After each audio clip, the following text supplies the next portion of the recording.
Well, good morning. Trucker Todd here, and time for another video. All right, folks, last night I was a guest on Truckers Coach TV's channel. They had a roundtable, and we discussed a variety of topics, and it went very well. Now, it is a little long, it's a little over an hour long, and this is one of those videos that you don't necessarily have to visually see it. So, what I would recommend is hook it up to the Bluetooth in your radio and listen to it while you drive. There's a lot of great information, and I feel like it went really well. So we're going to try to do some more of these every Wednesday at 7 p.m. Central Time. And I also want to remind you guys, I made an announcement this week that on Tuesdays at 5 p.m., I'm going to start doing a live. I'm not sure how the first one's going to go. I'm still learning how to use the software, things like that. But the intention over time will be to have guests, to interview people, and to get different perspectives on trucking. And maybe I can learn something, maybe they can learn something, and maybe we can all benefit from it. You guys know, for the most part, my channel's really positive, and so I want to do something positive, something upbeat. I just don't want, a bunch of drivers griping and complaining and us not getting anything out of it. So I think it's going to be a lot of fun. I've reached out to several department heads at Swift, and I hope they'll join me on a couple of videos and we can discuss different things. I'm interested in learning what they have to say, and them sharing their knowledge and expertise with us, as well as us talking to them about some concerns and things that we're interested in as well. So I'm not even going to do the intro music today. I'm going to cut right into the video, and I'm not going to have a closing at the end of it because of how long it is. But you guys do me a solid. Give me a thumbs up. Share this video on your social media platforms. Look down in the description below for a lot of other great information about how you can help the channel. And we'll see. I'm going to have something else on Friday. So you guys have a great day, and I really appreciate y'all being here. Take care. Here we go. Welcome to Truckers Coach TV, the Roundtable.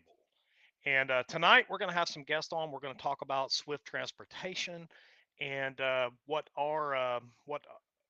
we are doing at Swift Transportation. Give you a little bit of information about Swift Transportation, and go from there. That is basically what this stream will be about. I'm not sure. This is the first time we've done it. I'm not sure how many people we will have in here tonight, but hopefully we get some people in here, and we're going to do this every Wednesday night at 7 p.m.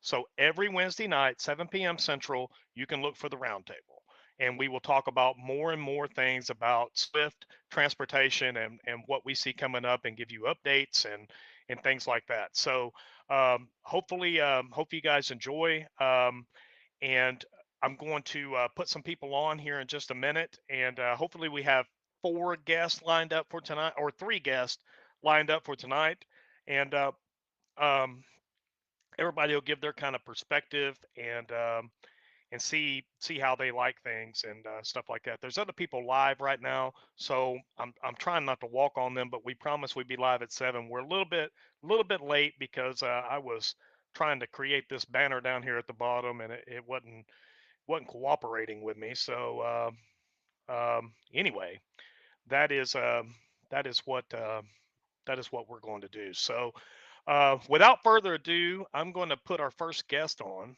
and we will talk from there. We're not really going to get into the live feed until we get all of our guests on, and then um,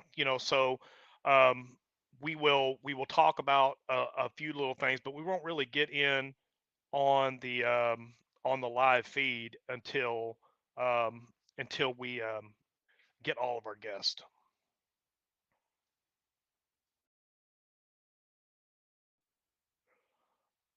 All right, Todd, can you hear me? Can you hear me?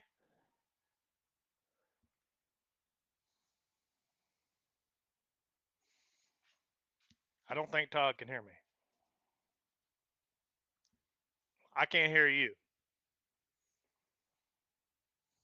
You might be on your headset. There you go. Can you hear me now? Yep, I can hear you now. We're having all kinds of. How about now? There you go. Yeah, I Can can you hear. hear me now? I could hear you, but you've It's got we're something playing in the. You got something playing. You got something playing in the background, Todd. There you go. I think I got it now. Okay, let me see if I can hear myself. Okay, I don't hear myself now. So let me pull this up on my other phone so that I can create moderators or do whatever we need to do. We moderate this show, so just so you know, we do moderate this show. And if you have any questions about Swift, feel free to ask. We'll try to do some of your questions during the show, and then after the show, after we've concluded with our spill, we will answer the rest of the questions. But we'll try to get as much people uh, involved as we can. So anyway, how are you guys doing tonight? I'm doing well. How about you? I'm doing okay. I'm doing I'm doing Doing good. okay. You Yeah, hear me? I'm doing good. So uh I think we're waiting on one more and then we can arrive. But Todd, good to see you. Yes, sir. Good to And be here. Tim, as always, good to see you. Yeah, yeah. Can you hear me okay? Uh a little bit. I mean, it's not like your headset, but I mean, we can hear you though. All right. We can definitely hear you. So anyway, you could tell us a little about what's going on with you, Tim, right now before we really get into the show. Uh, just truck issues again. I think I got a radiator that blowed. Uh, so was on my home time, went back, and I had it on Alpiauto. Let it run 2 or 3 days, but when I come back, it was on emergency shutdown. Batteries were dead. About 2 gallon low on antifreeze. So, well, I got looking around on it. Looks like a possible radiator down on the lower end of the radiator. So, just waiting on it. So you went back to the house. Yeah, yeah. I just come back to the house. I figure that's probably going to be a couple of days. Gotcha. Todd, where are you at tonight? So tonight I'm in Arkansas. I deliver here in the morning, and then I'm going to Wyoming. I stopped in Oklahoma City today. I had to get a windshield replaced and an air leak fixed. And I was real impressed with the Oklahoma terminal. They got me in and out in, I mean, just a few hours. And so I was able to keep this load. I didn't have to drop it or nothing. Oh, So I've had 3 experiences with the Swift shops, and some of you guys know when I was at Dart, I had a lot of bad experiences with shops. So, yeah, I've had really good experiences here so far with the shops. gotcha. Okay. Well, cool. I've had good experiences with the Swift shops as too, but I've been dealing a lot with Freightliner here, not far from my house. Now, as far as me, I am going out Friday, headed to Utah. I'm going on a load headed to Utah. It's roughly 130 miles deadhead and roughly 1,500 miles loaded. I'll be there Monday to deliver, and so that's what I'm doing. I'm leaving out Friday and stuff like that. But so Todd, do you got the fuel surcharge information for I, this week? I do. Fuel went up a nickel a gallon this week. Last week it was 4.53 a gallon. This week it was 4.58. That's a nationwide average. So our fuel surcharge last week was 54.8, and this week it was 55.7. And then our West Coast fuel surcharge remained the same at 8 cents. So that's good that it increased 9/10 of a cent, I guess you could say. Okay. Um, Yeah. No, that's cool. And so there is a new thing that is. I didn't want to put this out in the beginning, but I guess we will. There's a new thing, and Todd, I'll let you touch on it too. And I'm just going to bring it up. I'll let everybody touch on it, see what they think about it. So today I got information that if you want to be a lease contractor at Swift, whether that's MRP or straight lease or however you want to do it, there is going to be a $2,500 down payment now. But Swift has got you covered. They will finance that down payment for you. You can either pay it up front, or they will finance that for you, and that would be financed at $100 a week for 27 weeks. Because if you finance it, they have a $200 administration fee on that, so it would actually be $2,700 that you'd be paying. But they'll finance it, or you can pay the $2,500 up front, whatever you wish to do. But that is something new going into new lease drivers coming forward, is that $2,500 down payment now. So what are your all's thoughts on that?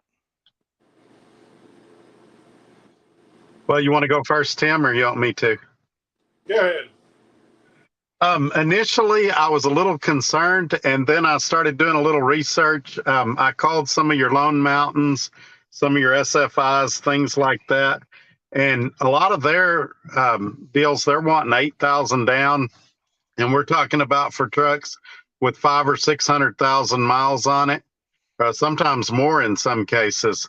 And here, if you did an MRP lease, you're looking at a truck that's probably got 350,000 on it. And if you did a straight lease, you're looking at a truck that's going to have even less than that. So you're getting more of a truck for less of a down payment. And the fact that they're allowing guys to pay it out, you guys know, I think that you ought to have, 5 or 10,000 in savings before you start a lease. But even if you're coming into it with less than that, they're letting you pay it out. And honestly, the first 2 weeks, you're not going to have a truck payment anyway. So I don't think it's that big of a deal now that I look at it, because $100 a week, if you're out here running, managing your fuel, taking care of things, you're going to be through that 27 weeks real quick. And so I'm not initially as shocked or scared about it as what I was when I first heard it. Yeah, and if you want to avoid the $200 administration charge, you can pay $2,500 up front. So if you want to save the $200, you can pay it up front, or you can finance it. And of course, the administration charge is kind of a, I don't know if you would call that a finance fee, but it's an administration charge. So however you want to call that. But anyway, Tim's, what's your thoughts on it? Yeah, I mean, to reiterate, what Todd was saying,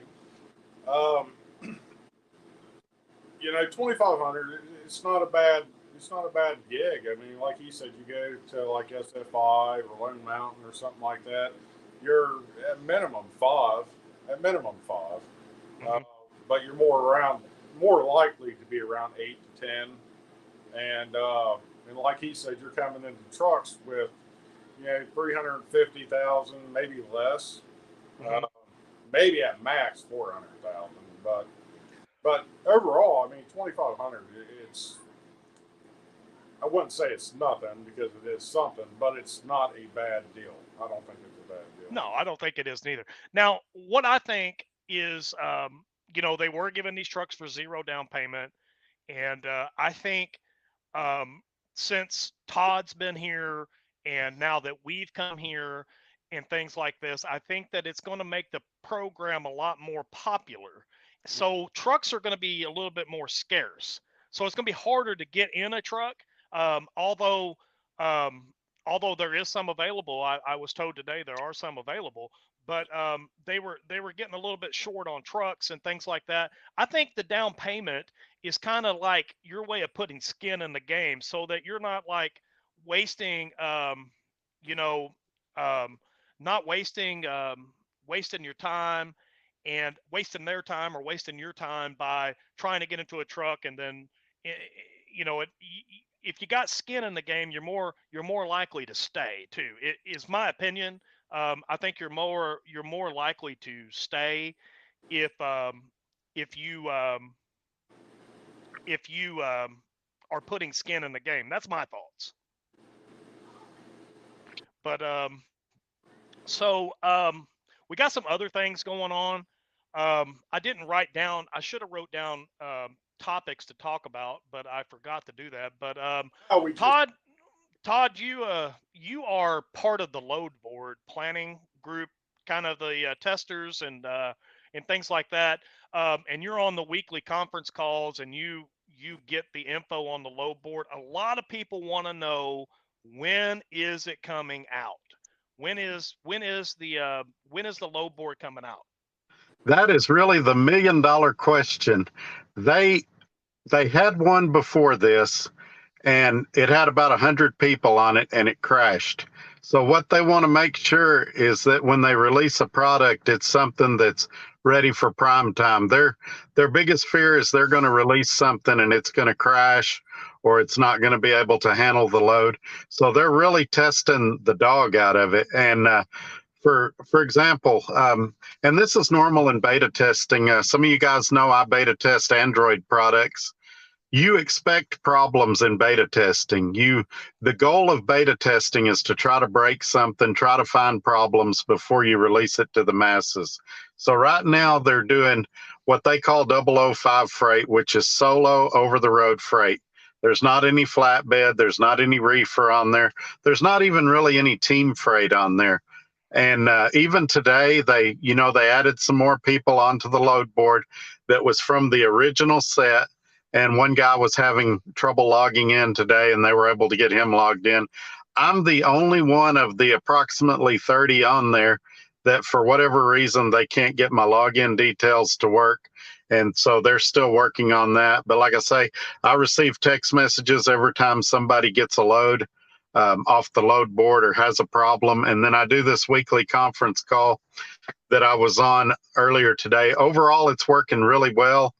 They're still having some problems with some T-called loads showing up correctly on there, or occasionally it will change the appointment times. And so what their goal is to gradually roll this out. If it works well with 30, then they might jump to 100 and see how that does. If that works well, it might jump to 200. So the truth, even though anybody that comes up with a date, bless them, because they've done that. They've come out with a lot of dates and it just doesn't happen. But I would say, if you asked me to guess, it's probably going to be a few more months down the line, maybe even midsummer, because they just want to get the kinks out. And when they release it, it'll be ready for prime time. I have no doubt, because they're doing it in steps like this. And their goal is to eventually to add more freight to it, even eventually down the line to have actual broker freight on there from Night Swift Logistics and things like that, even some of their other stuff like that. But they just want to make sure that it's ready for prime time, and that they're not releasing something that's just going to create more frustration. People have already waited a long time for it, and people are going to expect something that works when it comes out. And I know it's frustrating. It's frustrating for me. I've been waiting 6 months to get my login details to work, but I know that it's going to be worth the wait. And when it comes out, it's going to be something that is going to be great. I guarantee it. And I've seen it even as recently as today. I saw they showed us a whole bunch of El Paso loads that was going all over to Georgia and all over the place. And so I know it exists. And like I say, I have contact with drivers that are using it. I just, for whatever reason, my login stuff don't work. Originally, it was because of that. Everybody that they're able to roll over to it was on that first load board. And when I hired on, I was at the end of that first load board. So they had said, rather than putting you on one we're closing down, we're going to put you on the new one. And for whatever reason, it's not letting me in that. But that's kind of the short answer, long answer for what's going on with it right now. And I'll be able to give future updates. Like I say, I have a meeting every Wednesday afternoon, and I kind of get the status of where things are at. Yeah, absolutely.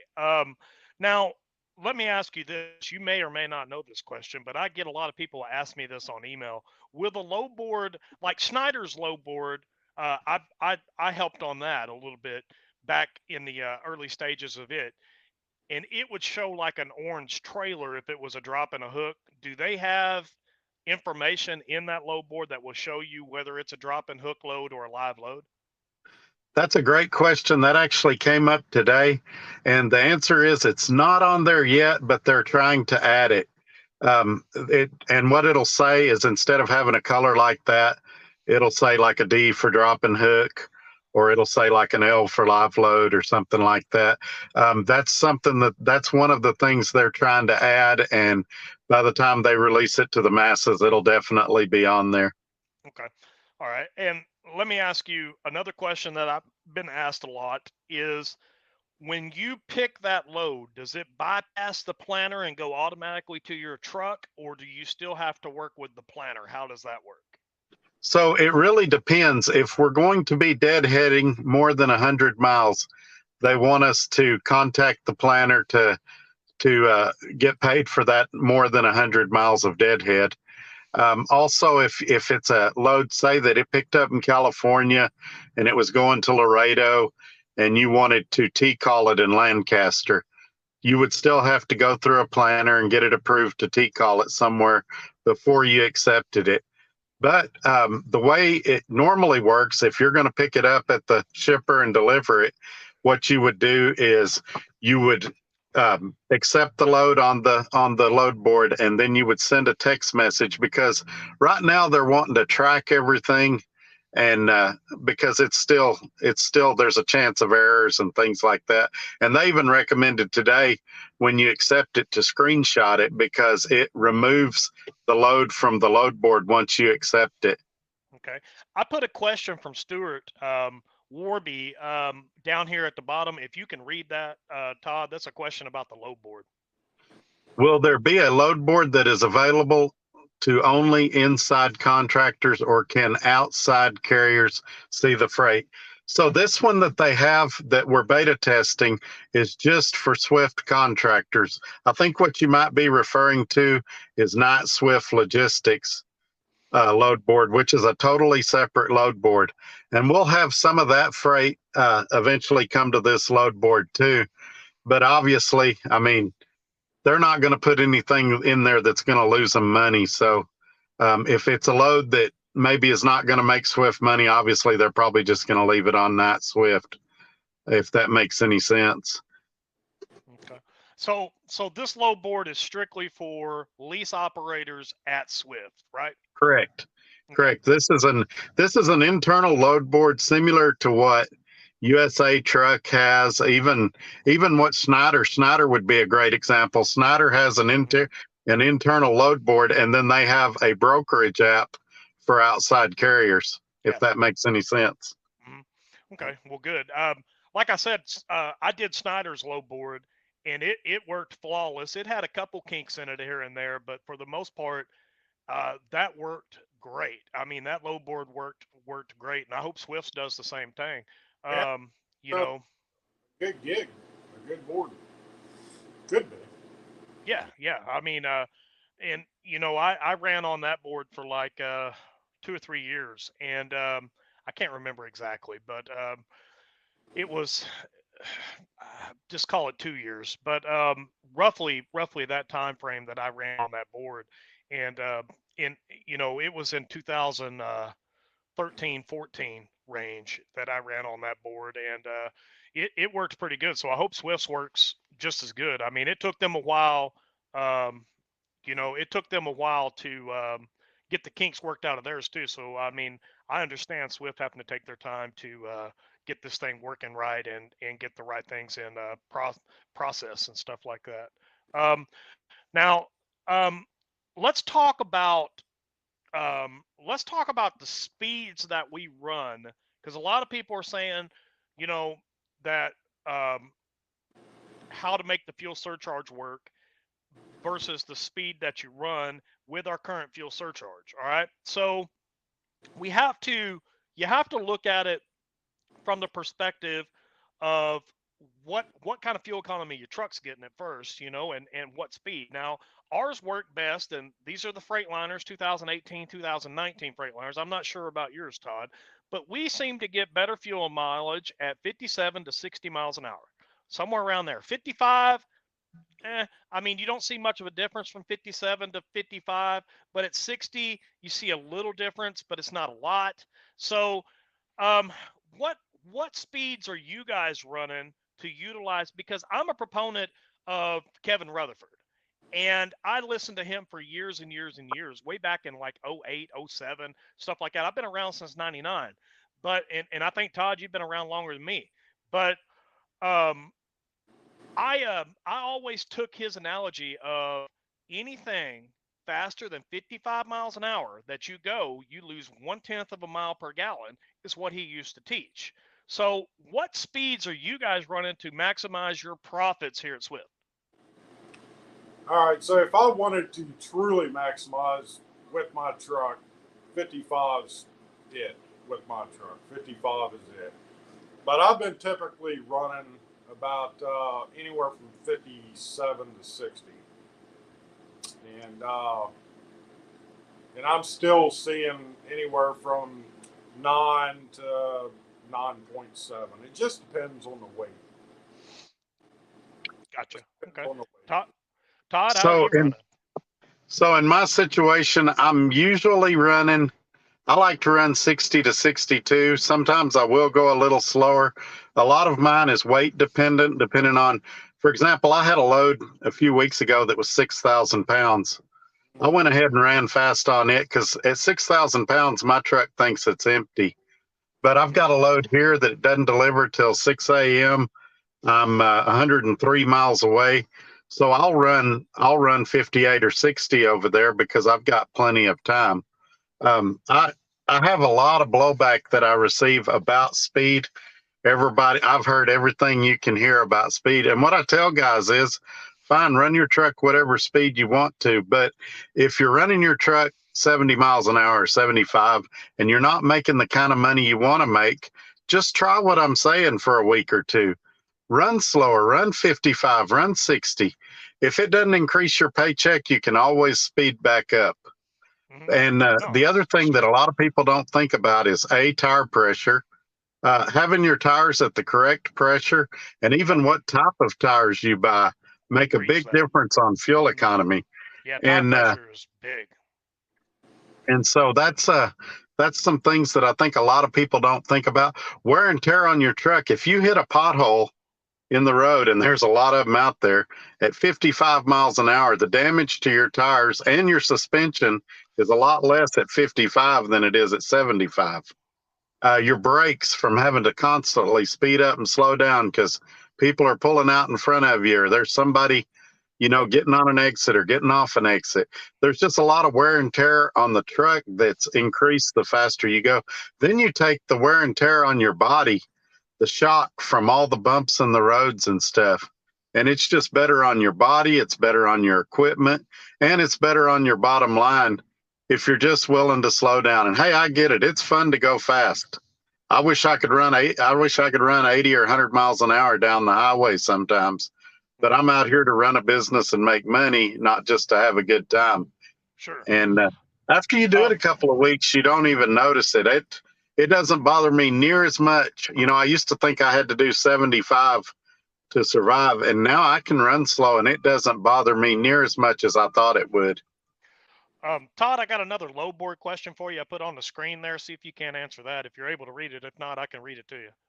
Being an internal load board, will there be a ranking system where the most reliable drivers are shown the best freight on the board, or is it 100% first come, first serve?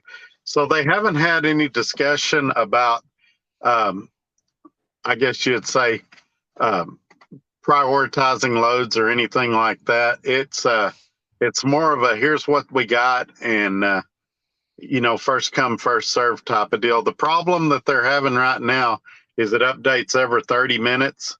So if you're in a place like California, the load could be gone by the time you book it. Whereas if you're in the Midwest, you've probably got a little more time to get it. And they're trying to get that reduced down to like 15 minutes or maybe even 5 minutes. But right now it's just updating every 30 minutes. As I said, this is still in the early stages, and that's what all this feedback and stuff is for. I personally hope that they don't do a situation like you're talking about where they prioritize freight, because there has been companies, and I'm not going to name any names, but there's been companies that could prioritize the loads based on where you live, And if you lived in Atlanta, they could make the load board not show any loads going to Atlanta. Or if you lived in Dallas, they could make it not show any loads to Dallas.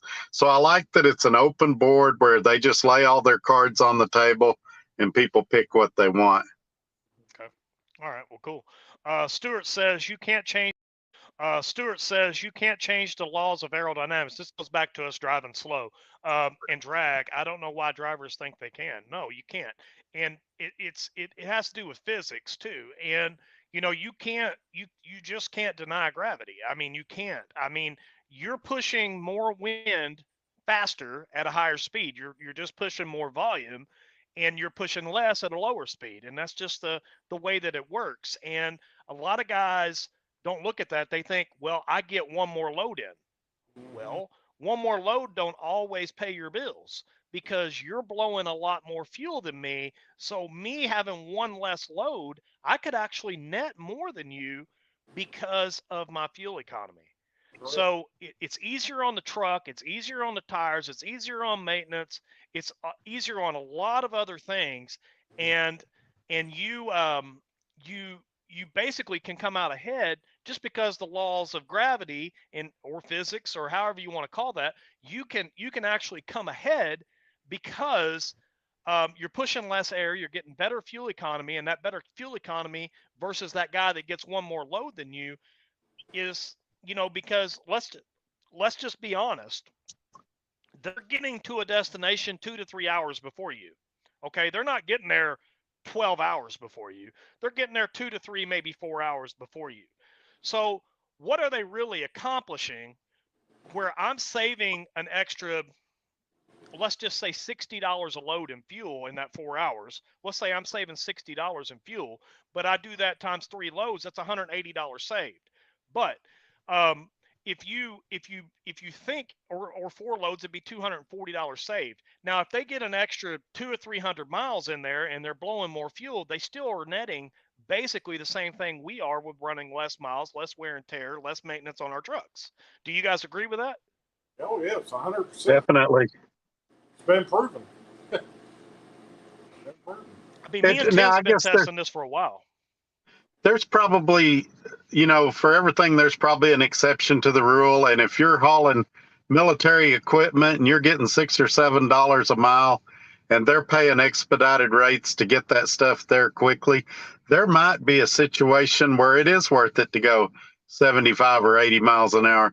But in our situation where it's a sliding mileage pay scale, fuel's where it's at. And if you can save, like Jason's talking about, a few $100s a week on fuel, that's where your profit is. That could be the difference maker. It's not cramming that one more load in there that you had to run your tail off to get it there. And like I said, if you get we have a lot of light loads, we have a lot of drop and hook. And if you get a 6,000 pound load, fine, run 68, run 70 for that load. But if you're hauling 30 or 35,000 down the road, and you've got time to get it there, slow down and maximize your fuel economy. And another thing I see guys doing, I saw it at the terminal. Guys would leave their truck idling when they would go inside the terminal. You're just blowing at least a gallon an hour that for your truck to run when you're not even in the truck. Now I realize there's exceptions if you've got a pet or something, but a cool day like today, you can roll your windows down, part way and leave your dog in there and your dog will be fine for a couple hours. Yeah. I don't carry a pet, but the thing that there's just so many different variables that you got to look at. And here's Stuart says something. He says, say you run an extra load each week to cover the extra fuel for running fast, and it's 500 miles.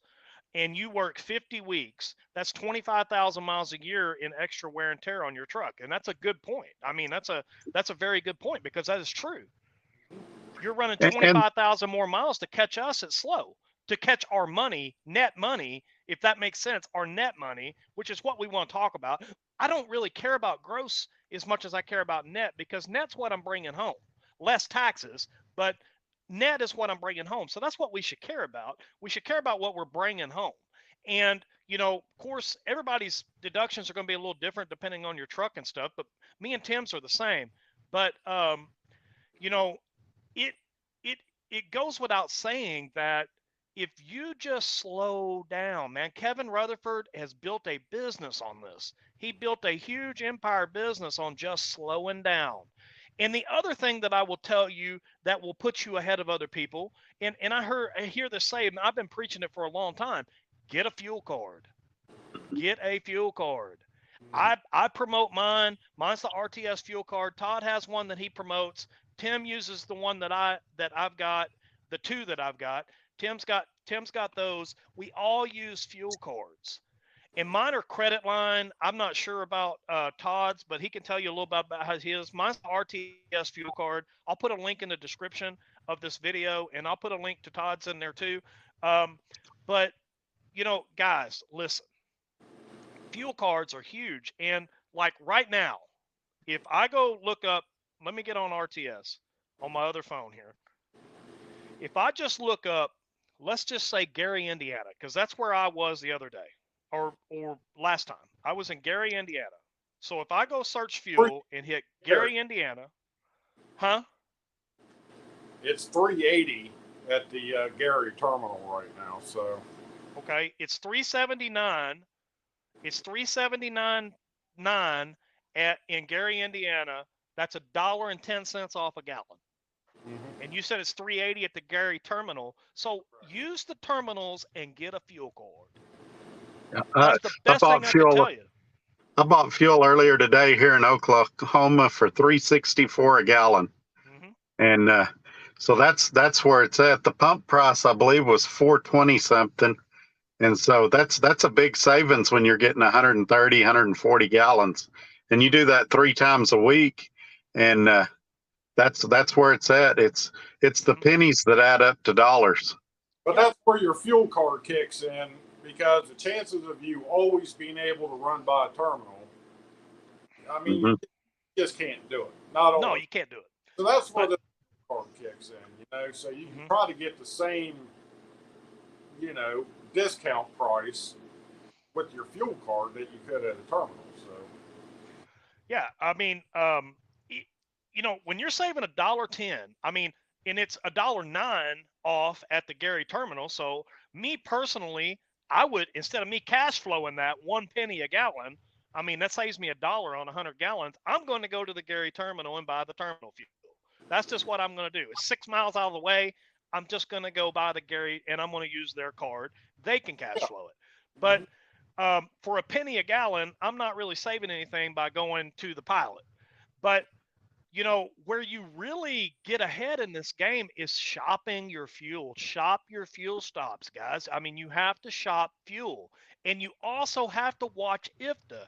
There are bad states to buy fuel.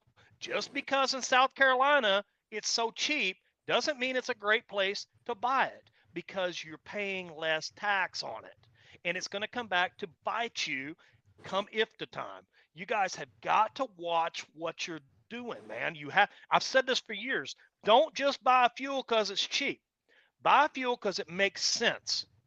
And plan your trips. And the other thing is, for you guys that are thinking about being lease drivers who are company drivers, forget about being a company driver.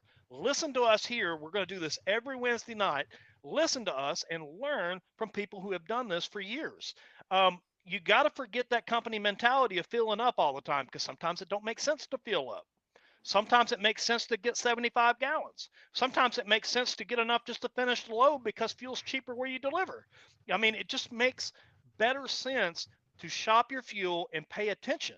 Because if you don't pay attention, this is where people make critical mistakes in this business, and they buy fuel wrong. And I get, well, I don't understand why I got a $1,200 settlement. How much fuel did you buy? Well, $2,300. How much could you have bought, though? You could have got by with 15, because you went home with full tanks. You went home at the end of a payday with topped off tanks. And, that's your paycheck sitting in the truck. That's the part of your paycheck that's missing, sitting in the truck. At today's prices of fuel, 100 gallons, $400 something. 150 to 200 gallons is $800, $900, $1,000, guys. And, I'm not saying go home empty, but I go home on a quarter of a tank. That's what I go home on, is a quarter of a tank that will get me anywhere I want to go. That'll get me 300 to 400 miles down the road. And that's what I do. I go home on a quarter of a tank, and I don't leave my paycheck in those tanks, man. You've got to just forget about being a company driver when you step over here to the lease. Be successful. And that's some of the things we're going to teach you here on this show is how to be successful. Sorry I took up all you guys' times, but when I get on a tear, I try to go teaching. Well, go ahead, Tim. Too, Jason, be aware of your cutoff times. Even if you're not going home and you're staying out, and like I believe ours is what, Tuesday? Tuesday. Our cutoffs on Tuesday. So,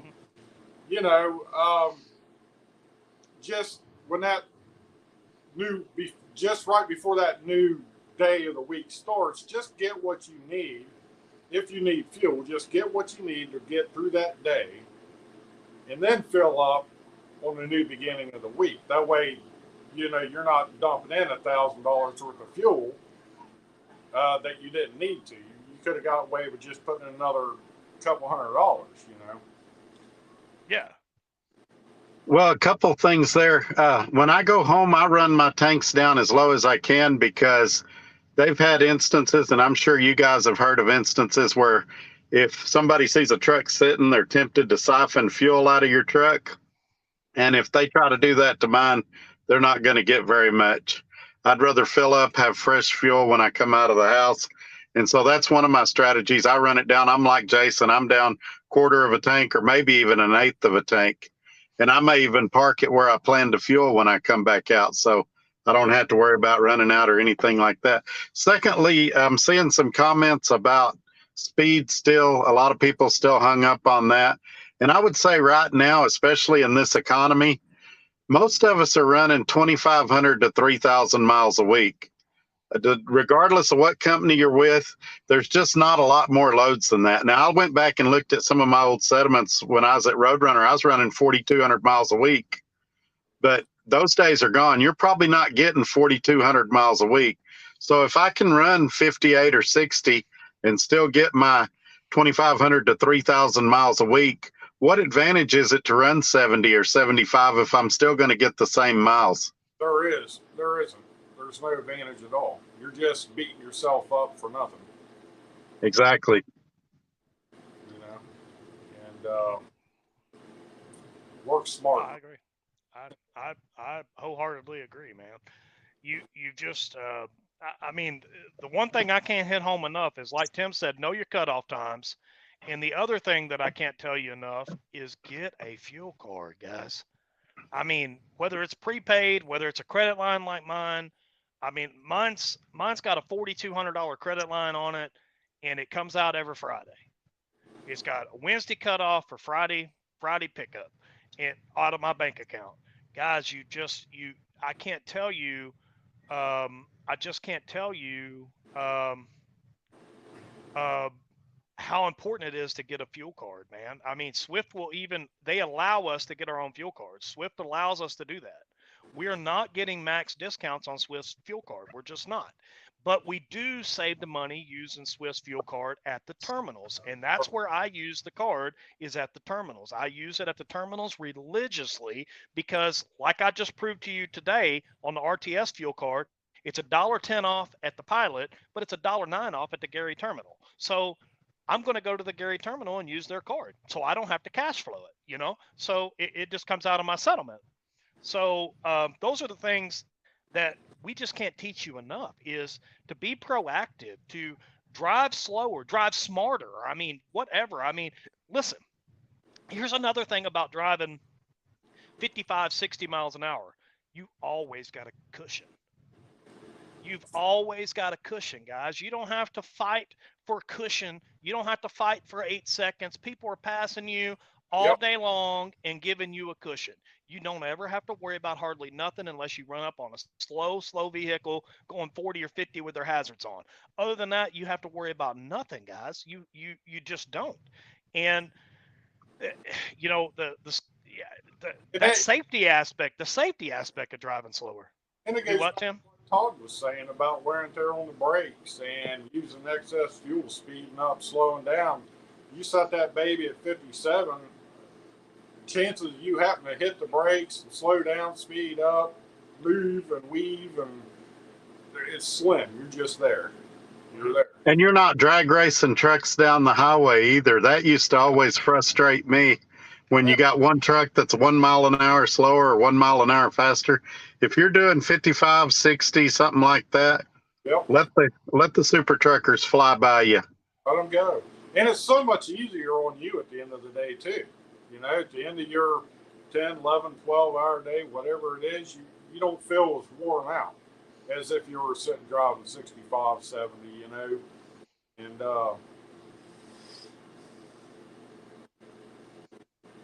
yeah, I mean,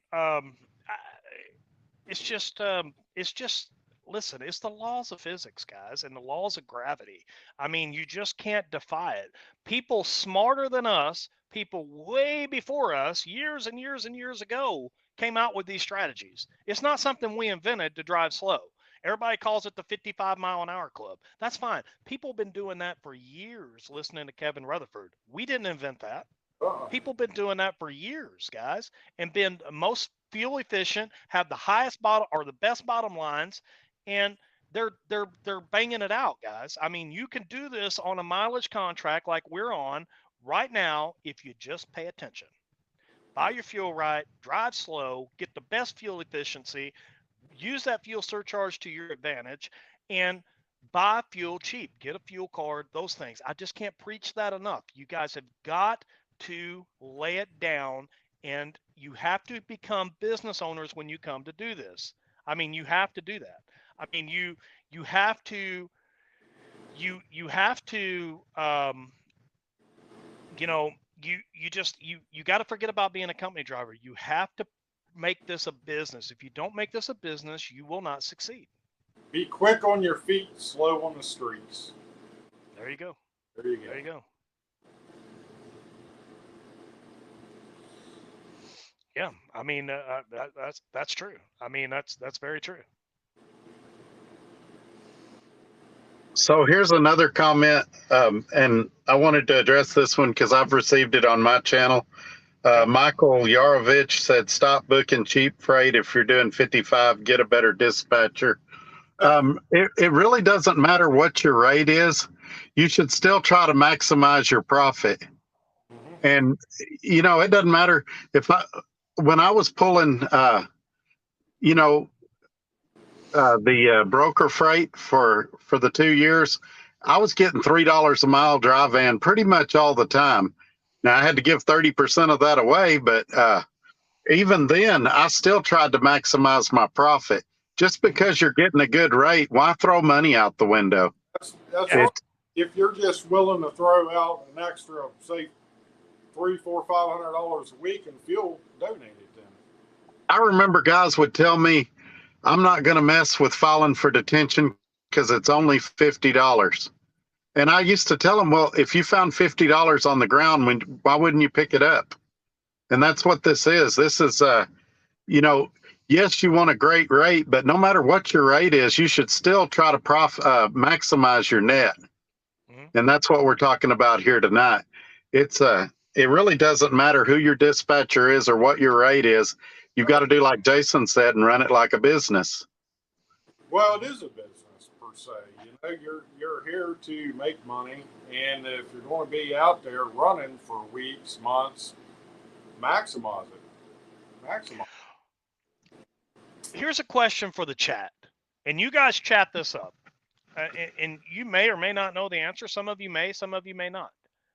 What is your highest variable cost in ownership of a truck? What is your highest variable cost? What is the highest variable cost you got that you can control? Put it in the chat. Let's see who knows. The highest variable cost that you can control out here on the road, what is the highest variable cost you can control? And I wonder, especially for some of the newer guys, if they know the difference between fixed and variable expenses. Because there's a learning curve there. Before I did my first lease, I studied for 2 years because there's a lot to learn. I spoke with dozens of truck drivers, asking questions, learning. And even now, occasionally I get a question I don't know the answer to, and I've got to call and ask somebody for more information. I called a guy the other day that had 46 years driving experience and just ran some things by him.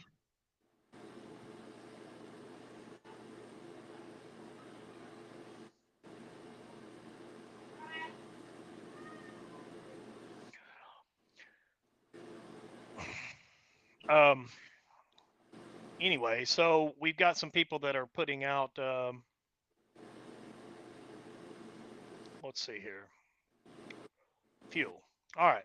So we do got people that know what they're talking about. So why don't you want to control your highest variable expense? Why don't you want to control that? Well, listen, the biggest excuse I keep hearing about this is because you're a big road hazard out there running 55, 57, 60, and it's bull.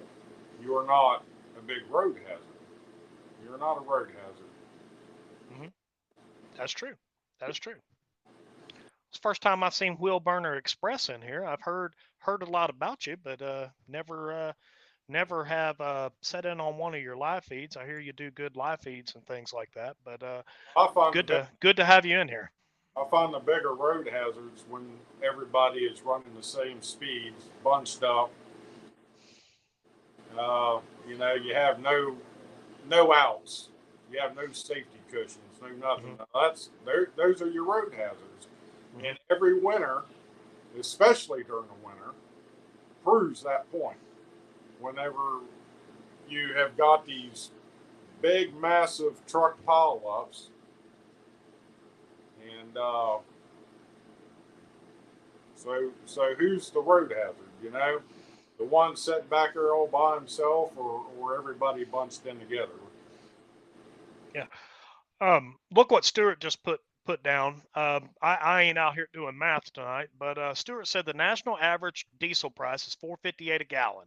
At 9 miles per gallon, that's 50 cents a mile. Okay. Mm-hmm. So he said at 6 miles a gallon, that's 76 cents a mile, a 26 cent per mile paid increase.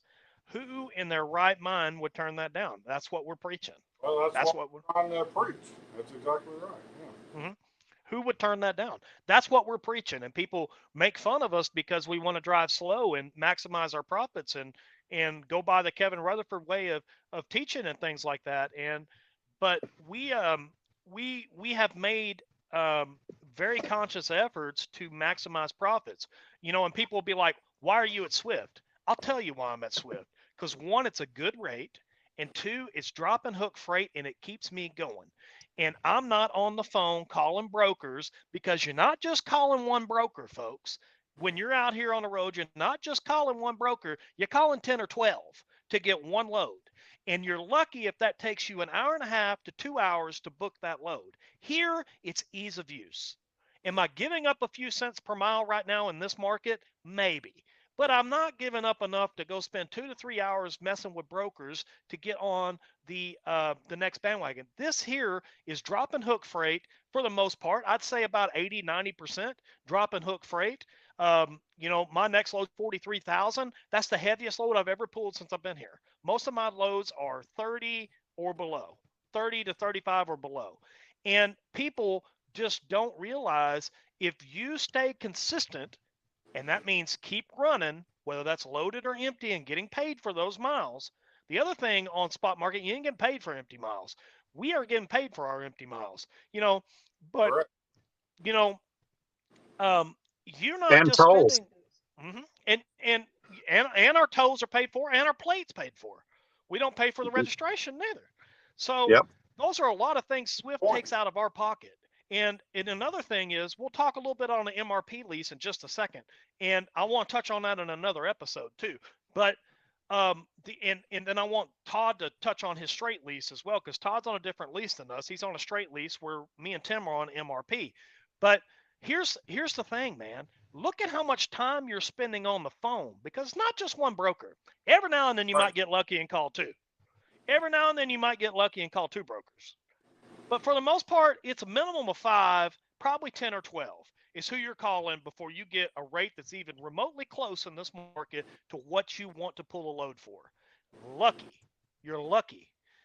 And we are just sitting here now. I'm dropping and hooking on both ends of this. I'm picking up at the Memphis terminal on Friday, and I'm going to Utah. I won't tell you where, but I'm going to Utah, and it's a drop and hook there.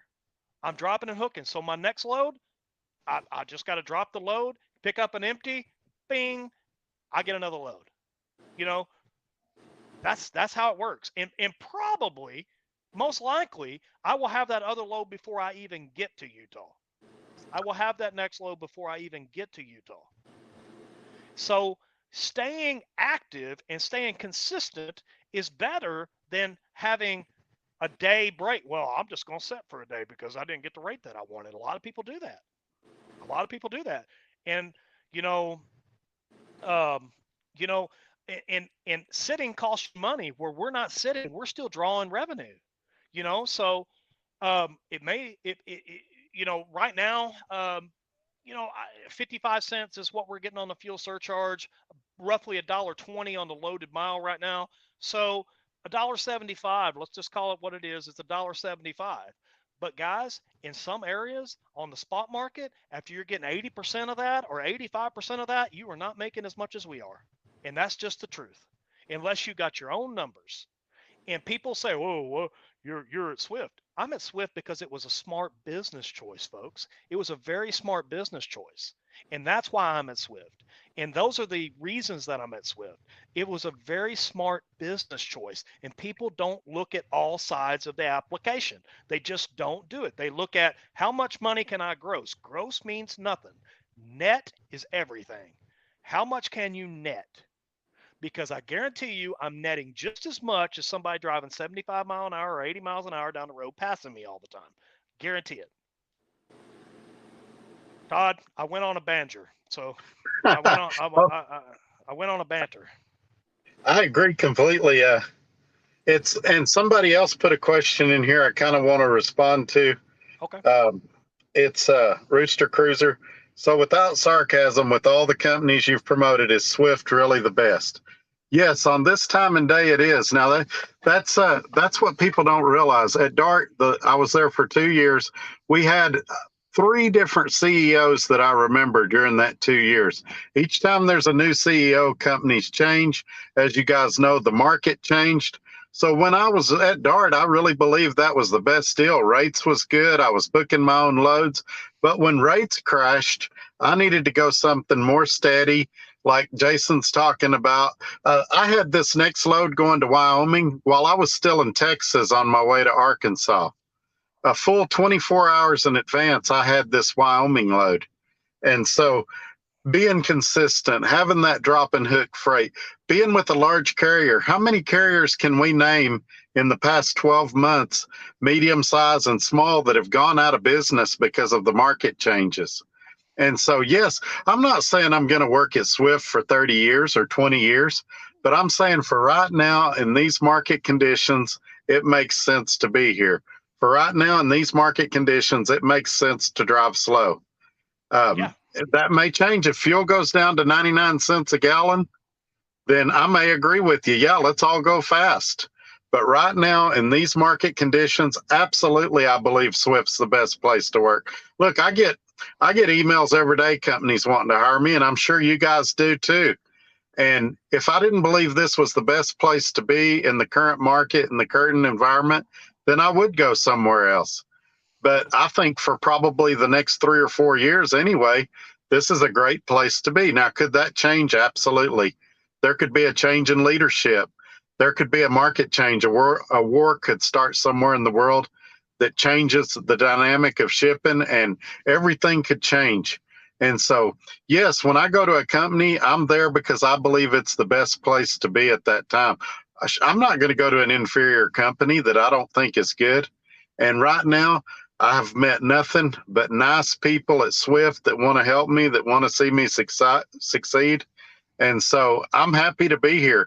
I get calls every week, and I have the same thought where I'm like, I can't believe I'm in a Swift truck, and I can't believe I like it. Because let's be honest, there was some years and some times when Swift didn't have the greatest reputation. I think that reputation's turning around now.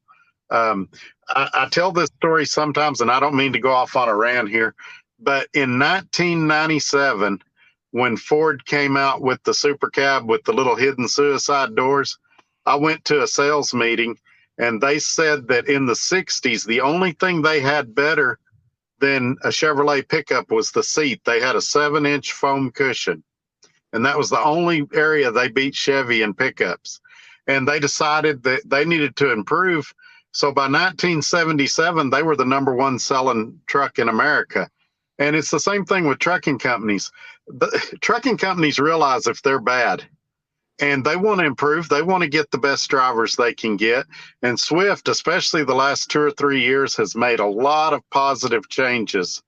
And they're not the same Swift that they were in the 90s when I worked there. They're not the same Swift they were 5 or 6 years ago. When somebody tells me I used to work at Swift and I quit, the very first question I ask them is, how long ago was it? And if they say more than 2 years, I'm like, you need to give them another look. They're not the same company.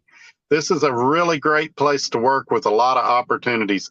I doubt you could find another company with more dedicated opportunities or with more regional opportunities just because of the sheer volume of freight they have. And sorry about that rant. Yeah, no, you're good. I mean, Tim, you got anything to add? No, I think he's pretty much touched base with it. And you know, and I've only been here at Swift 2 months now, so, and I've never worked for Swift up to this point, so I can't go back and say what Swift was back in the 90s or 5 years ago, or hell, even a year ago. You know, I can just go off what it is now, and I've had my ups and I've had my downs. But as far as the personnel at Swift, you know, I 100% agree with Todd. I haven't really come across anybody that wasn't very helpful to me. People would answer any questions I have. In trying to find my niche here, people have been very helpful with me with that too. So as of right now, it's going good. You know, but like Todd said, you know, nobody can really predict the future. Who knows what the future holds? But as of right now, Swift has been good to me. So. So Tennessee Trucking says, what's the best lease to go with? I've heard that there is over mileage fees. Makes no sense to me to cap mileage on a truck, especially on mileage pay. Is MRP the one? Or are you guys making good money? Now, MRP is what me and Tim are on, and I stand by the MRP because you're only paying 20% of the maintenance bill here. And that's the thing that I love about this is I'm paying 12 cents maintenance, 7 goes to the MRP warranty, where they cover 80% of everything that goes wrong with this truck besides tires, brakes, and wearables. And I pay 20% of the repair. So let's see, 2 weeks ago, I had a wheel seal go out. Okay. And it was a $1,200 bill. So I thought, okay, I'm paying $600. Okay. Or $200. I'm sorry. $200. Well, come to find out, under the MRP plan, wheel seals are covered at 100%. So I'm paying nothing. Okay, well, you take my predicament right now, where I'm probably going to need a radiator, coolant, the shop labor hours of pulling the old one out, putting the new one in, and batteries. So, you know, probably 4 new batteries is going to have to go in that. So where are we looking at with that? Probably $3-4 grand. Probably. I mean, I don't know. But with the MRP, no matter what it is, we'll just say it's $4 grand. I'm paying 20% of that. Versus if I was in the straight lease, I'd pay 100% of it. If the truck wasn't under warranty. If the truck wasn't under warranty, correct. Yeah. So I want to touch on this too, because a lot of guys have this question. There is no over mileage fees on the MRP leases. You can run 4,000 miles a week if you want to. There is an over mileage charge on the straight lease. And the thing about it is it's applied to your balloon payment at the end. So if your goal is ownership, and I think we're going to cover this in a later video, if your goal is ownership, then the MRP, what Jason and what Tim are doing, is a great program. His balloon payment at the end is about a third of what mine is. And so his odds of being able to get to the end of the 3 years and paying the balloon payment is a lot greater. Now, I can roll mine over into an MRP as long as I keep up with the maintenance, but it's going to be a longer, more drawn out deal. His is 3 years. He pays his balloon payment. If he doesn't have it, they'll finance it for him, and then he's getting a title. He doesn't have to worry about over mileage charges. On mine, it's nominal when it's there. I mean, you're talking 9 cents a mile for, if you ran 3,000 miles, that'd be what, $45 a week. So it's still nominal, but that does come off your balloon payment at the end. Now, the deal there is if you're one of these guys that gets new truck fever every 2 or 3 years, then that over mileage thing might be something to consider, because you're not going to get that money back if you're trading in every 2 or 3 years and getting the latest truck. You're going to have warranty, but I would say if you want a title, the MRP is definitely something to consider. Now, in my case, I went with a straight lease. I'm big on warranties, and I know they've got a warranty, but I've got the factory warranty. It'll be on my truck the whole length of the lease, the way things worked out. And so I'm planning on getting the title. I have other sources of revenue, so I believe that I'll be able to pay the balloon payment at the end, but it's substantial. Most people, and if something happened to me, I might not be able to, and I might have to roll it into an MRP. But a lot of people are going to roll that into an MRP, but I believe that I can pay this truck off at the end of the lease. Okay. Well, that's cool. And the reason me and Tim did the MRP is because, one, low cost of ownership. Okay. I'm getting an older truck. It's lower cost of ownership. I can be without a payment in 3 years. Okay. The trucks came, I can't remember what Tim's had on it, but mine had 313,000 miles on it when I got it. It's not a very used truck. I mean, it's a 2018 with 313,000 miles on it. It ain't been hurt. It hadn't been hurt. Tim, what did yours have on it? Oh, Lord, I can't remember. I think like 318, 320, Okay. something like that. Yeah. And so the MRPs right now are 18 and 19 trucks. Next year, there'll be 20s in there, 19s and 20s. But right now, it's 18s and 19s. I got an 18. Tim got a 19. They're both the same truck payment. They're $470 a week. And at the end of that, I've got a small balloon payment, and I'm done. That truck's mine. And they're fixing everything on this truck at 80%. They're covering 80%. So if I lose a one box, okay, let's just say I lose a one box, that's $12,000. What's 80% of $12,000? Anybody got, or what's a 20% of $12,000? Anybody got math in front of them? I mean, Well, that's what I'm paying. $2,500 or something. I don't know. Let's see, 80% of 12,000. Hang on. Well, and those MRP trucks are good trucks. They're trucks that have been maintenanced by Swift, and Swift really stays on top of their maintenance. They're not like a lot of these companies. I did a video about the MRP trucks in Greer, and a lot of them look brand new when they refurbish them. They've got good service records, so you're not getting a junky truck. The MRP program really is a program worth considering. All right, so on that $12,000 one box, my cost is $2,400. You ain't going to get that nowhere unless you're completely under warranty on a brand new or a newer truck like Todd's got. You're not going to get that nowhere. I mean, this is the greatest thing since sliced bread, dude. I don't like paying for maintenance and things like that. Like having to big ticket items scare the heck out of me. It don't scare me now. $2,400, I'm good. And plus that comes out of your 5 cents maintenance. So it's not like I'm paying $2,400. They want you to have $3,000 in your 5 cents maintenance to be able to cover like a one box or something. But if that truck blows a freaking engine, they're either going to replace that engine or they're going to give you another truck comparable. One of the two is going to happen. Okay. And if they put a new engine in that truck, guess what? At the end of 3 years, you own a truck with a new engine. the beauty of this, and what are you going to end up paying for a new engine? Maybe $6,000 your cost. Yeah. You know, And if it so happened I mean, near the end of your if it happened near the end of your lease, then you'd be ending your lease with a really nice truck engine. Yeah, you'd have a new yeah, engine. So you have a new it's engine. I guess you should pray for an engine failure the last 2 weeks of your lease. There you go. I mean, listen, I mean, I did this for low cost of ownership, and this is why Tim did it. Low cost of ownership, and this is low cost of ownership with minimal maintenance. The other thing that they cover is all of our services. Todd has to pay for his services. We don't. We don't.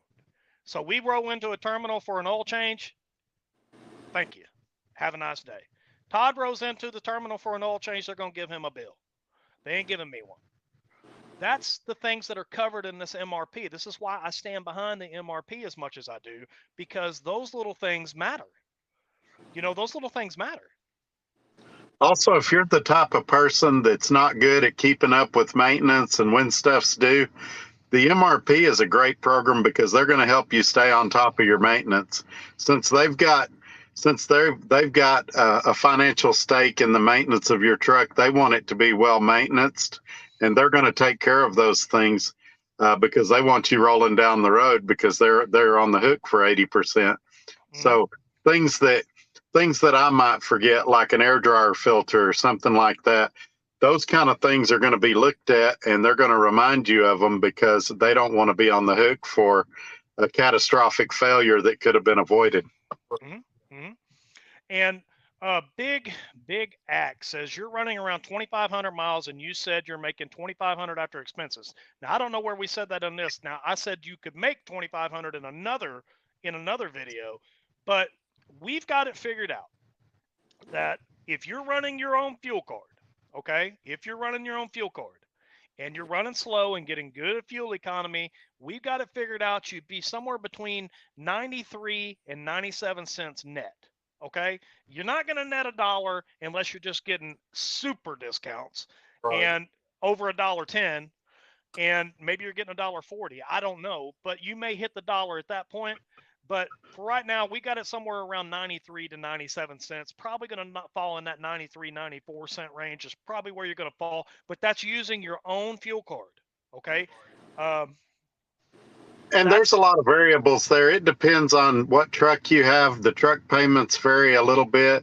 It depends on your fuel economy. You're going to find most guys on the low side are going to say like 93 to 95 cents. And on the high side, maybe $1.03, $1.04. Some of it's going to come down to what part of the country you run. If you're running mostly flat land, if you know the South, the fuel's going to be cheaper. So there's a lot of factors, and that's why you'll see a guy like me say that I'm around 98, 99 cents, and you'll see a guy like Jason say 94. It doesn't mean that anybody's lying. It's that it varies from truck to truck and from operation to operation, depending on how you run. Even our insurance is different.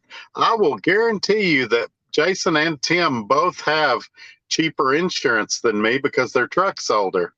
They don't have to rate their truck at as high of coverage because I think I had to rate mine at like 198, 199,000, and they probably don't have theirs rated anywhere near that. So they're saving some money on insurance as well. Mm-hmm. Yeah, there's a lot of variable out, to what you're going to actually net here. So.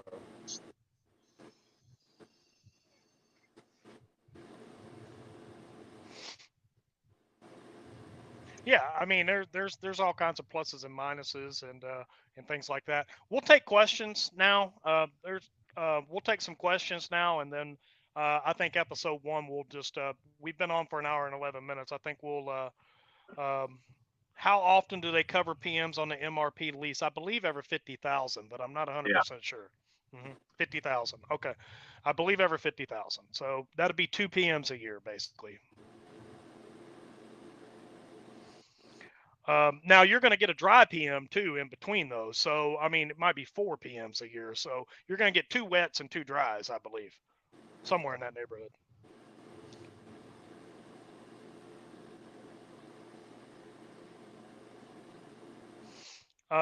Anybody got any questions? We're watching the comments.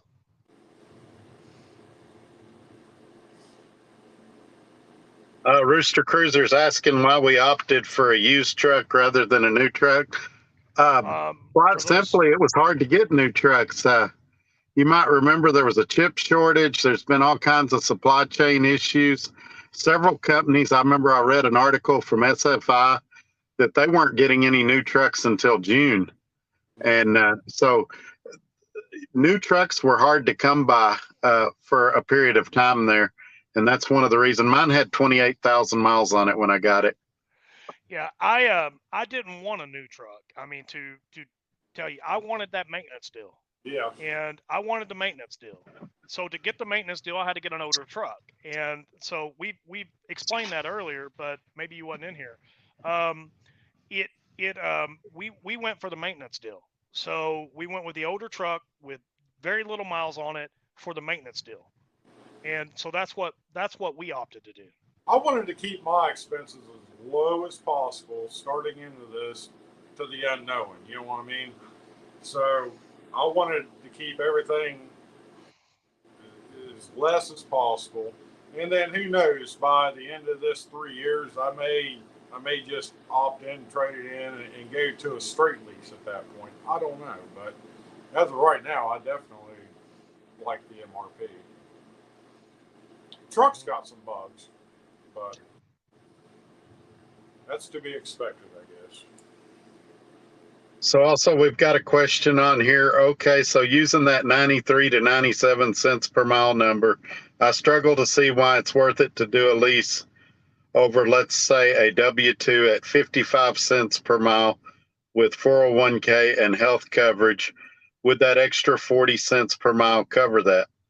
Well, I'll be the first to tell you that doing a lease or buying a truck isn't something that's for everybody. And I would even go as far as to say most people shouldn't do it. It takes a special kind of person to do it with a special kind of family and a special kind of commitment. But also, that 40 to 45 cents you're talking about, there's more to it than just that. And let me tell you what I mean. 4 years from now or 3 years from now, in Jason and Tim's case, we're going to have a title. We're going to have a truck that we could take down to a dealership and sell for 60 or 80,000, depending on what the market is.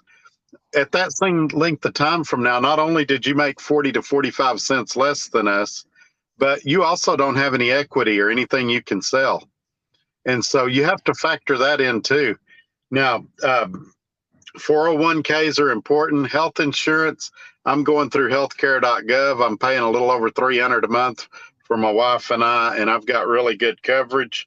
And the 401k, there's IRAs and all kinds of things you can do for retirement. I try to steer away from financial advice like that because everybody's finances is different. Everybody's taxes is different. You need to get with a financial planner for those type of things. But I would say that there's advantages to doing both, and not everybody should lease a truck. Some people should be a company driver. And the first question I ask guys when they say they want to do a lease is why? Why do you want to do a lease? Because your reason for why you want to do it is just as important as if you do it or not. Mm-hmm. Yeah, I mean, that is true. And you know, other things is I've got the VA, so I don't have to buy I don't have to buy the health insurance, but I do have to buy it on Daphne. She's not covered through the VA, and it's like $250, $300 a month, somewhere in there. I get it the same place Todd gets it. We've got pretty good coverage, and I think Tim gets it through healthcare.gov. Yeah, or I go something through like that. United Healthcare. It's $350 a month. Mm-hmm. That includes dental, vision, all of it. Mm-hmm. So to answer your question, 40 cents a mile way outpays health insurance. Now, 401k, we don't have a 401k, but we have Roth IRAs. And that's where we put our investments at, is in a Roth IRA versus a 401k, which in some instances, if you look at return rates, have higher return rates than 401k, to be blunt honest with you. But I mean, to each their own. I mean, some people want that 401k, but 401ks ain't performed all that great, depending on who you got investing your money. You know, I've heard of a lot of people losing a lot of money where Roth IRAs didn't lose all that much money because they just changed the way they invested. And that's the but that's what we do. We invest in a Roth IRA versus a 401k. So there's different options for different ways of doing things. And 40 cents a mile way outweighs that. So on 2,000 miles, that's $800 a week. So that way outweighs the cost of your health care. And if you're putting back $200 or $300 a month in a Roth IRA, it more than covers that, because that's $3,200 a month in, in things like that. Now, Michael Dow says there's always a SERP or a SEP or a SERP, self-employment retirement plan. I don't know anything about those. We do Roth IRAs. That's just what we do. But I will put your comment up there to help other people out. But I can't speak on SERP because I don't know. I don't know anything about them. And that I have is an HMO. Does that sound right? HMO. It's not a PPO. Mm-hmm. Yeah, HMO, where I can be out over the road and see any doctor. You know, I don't have a set state I would have to be in, I guess. Mm-hmm. Mm-hmm. Well, great. All right, guys. Todd, you got anything in closing tonight? No, I think we've done good for a first one. We can next week or maybe the week after maybe discuss the 3 leases and explain those. I think there's one of them that none of us recommend, and then the other kind of depends on what your long-term goal is, which is the best way to go. But we could sure look at that. Then, of course, Jason's put our emails down there. If you have any questions or things you'd like us to talk about in the show, you can shoot us a message and we can write it down and try to cover it sometime soon. Yeah. Yeah. So absolutely. Tim, you got anything in closing? No, I think we're good. Okay. Well, I appreciate you guys coming on. Can I get a commitment for you guys to come on every week on Wednesday at 7? You know, I'll be here. Sure, let's do it. Okay. All right. So we will do the roundtable every week, Wednesday at 7, and we'll talk about new things. We'll have load board updates by then, fuel surcharge updates. We'll be able to talk about a lot of different things: freight availability, where we're working in the country, how many miles we got last week. All those things we'll be able to talk about, and we will definitely do that. So big BGACK. Be sure you email one of us or both of us. It doesn't matter. And or get a hold of Tim. Tim's got a channel. His channel's name is Trucking with Cooper. You can get a hold of Tim if you want to talk to Tim. And sometimes we will have Lonnie on with us, and that's Lonnie Gooding. And he was going to come on tonight, but he didn't show. But I'm also going to be running a live on Tuesdays at 5 p.m. Central. Y'all check that out as well. So I'll be doing Tuesdays there, and then I'll be here with Jason on Wednesdays. Okay. All right. Well, guys, I appreciate it, and you guys can. All right. So we're going to do this every Wednesday, man.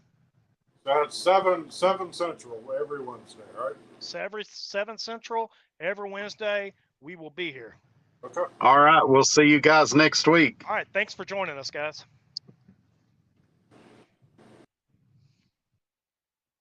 All right, everybody. Thank you guys for joining us today. I appreciate everybody coming in. And we're going to commit to do this to you or for you every Wednesday at 7 p.m. And it'll be the roundtable, and we're going to talk about Swift. And that's what we're going to do. That's our commitment, and what we're going to produce for you. I think tonight went very well. I think we're going to touch on a lot of various other topics. We're going to talk about maintenance. We're going to talk about insurance. We're going to talk about all kinds of different things to help you succeed here at Swift and make it a more attainable to you, and talk about those profit margins and things like that. And guys, if you take anything from this video, slow down, just slow down. And I appreciate you guys coming in. Be sure you share this out on your social media platforms. Be sure you share it out. Let us know where we can get better, or in the comments, let us know what you guys would like to see from the shows going forward. And I appreciate you guys coming in. Thanks for watching. We'll see you guys next week. Bye-bye.